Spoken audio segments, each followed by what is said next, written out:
Hi everyone, it's been just over 100 days since the Newtown Massacre that killed 20 kids and 6 educators. The number of gun deaths since the Newtown Massacre are staggering, over 3,000 deaths, and the numbers continue to grow in cities across the country. Murders that don't make national news. In each moment we wait, another life is slipping away. We have an obligation to protect the future of our children.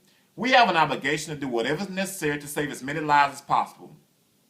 A couple weeks ago in my last video, I raised the question, why does anyone need an assault rifle? And my critics accuse me of being anti-gun. That's not true. They accuse me of not supporting the Second Amendment. That's not true. I support the Second Amendment and the right to bear arms. I always have, and I always will. But what I don't support is the notion that we need weapons of war on the streets of America, nor does the majority of the country. This is not even a real debate. 91% of the country support universal background checks, including 81% of Republicans.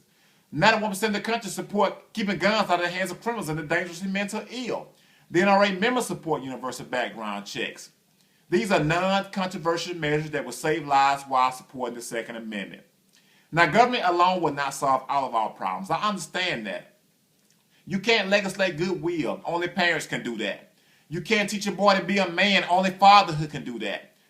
You can't remove something from a child's heart that will make him want to kill. Only a community can do that. We have to ask ourselves the question, why are we killing each other? What's the pleasure in that? Why take the life of someone's mother, father, or child?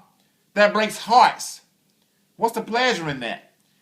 When you kill, you not only destroy a family, but you destroy a generation.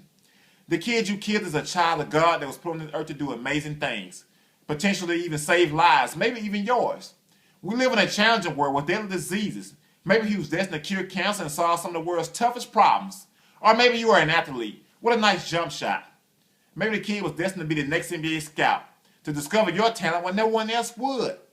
I am my brother's keeper. I am my sister's keeper. Let the kids grow. Let them become the next president or Michael Jordan. Let them potentially even help you. Save one life, save a generation. Now the community has its role, and the government has its role. Let's push our leaders to do their part. Starting with universal background checks, a full ban on assault rifles, keeping weapons of war off the streets of America. These are non-controversial measures. Now, the voices of the most powerful will spend millions to defend the status quo. But they are no match for millions of voices that's demanding change. They will try to change the subject and hope that we forget. But today, I say to the cynics that our memories are still fresh. Pain still shakes through the hearts of millions of families. We haven't forgotten Newtown, or the movie theater in Colorado, or the shopping mall in Oregon, or the streets of Chicago, Philly, and places like Detroit where kids are gunned down every day. We will not shrink in our moments to make change. We will meet it. Anything less than action is an injustice on our part. Let's make change and take on one of the issues of our times. Remember, when we save one life, we save a generation. Thanks for listening, everyone.